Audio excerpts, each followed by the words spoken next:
Trevor, the traction engine, was enjoying his work in the vicarage orchard. Birds were singing and apples were ripening on the trees. It was a lovely day. "Hello, Trevor," said James. "You look as bright and cheerful as my red paint." "Oh, I am," replied Trevor. "What's that noise?" asked James. "It's the bees," laughed Trevor. "They're all in these boxy things called beehives. I'm taking them to the station.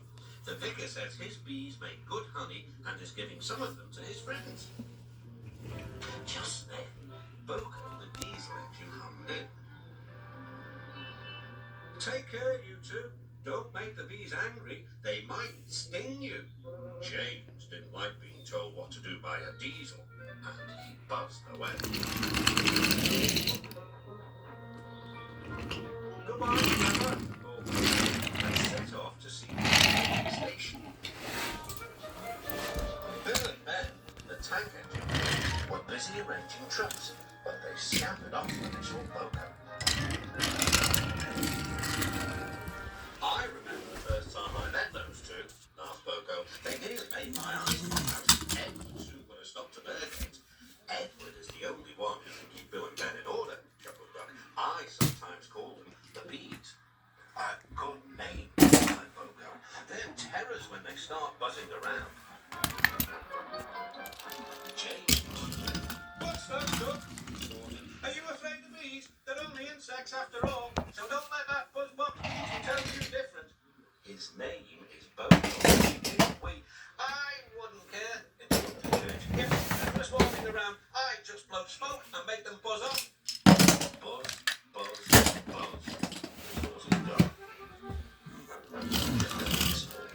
James arrived at the station to collect his coat. The passengers were excited and keen to get on board.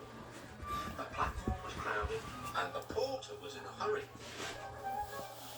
"Mind your backs," he shouted. Then there was trouble. The beehive fell and broke open.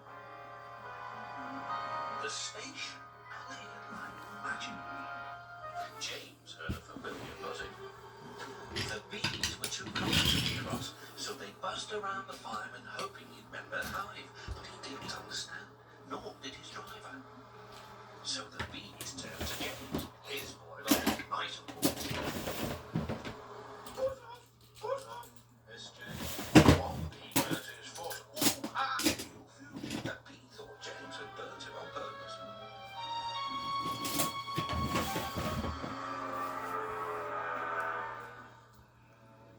So it stung James right back on the nose.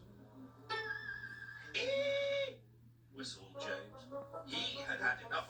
So had his fireman and driver. They didn't notice till too late that they had left all the creatures behind.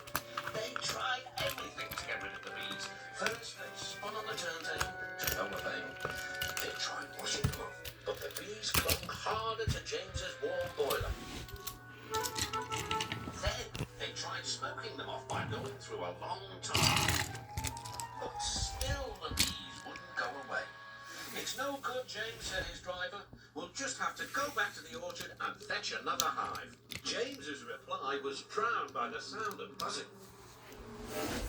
The vicar was waiting anxiously for James. When he arrived, the bees swarmed straight into their new home. "Come on, James," said his driver. "What you need now is a good hose down." Later that evening, James was resting in the shed when the vicar came to see him.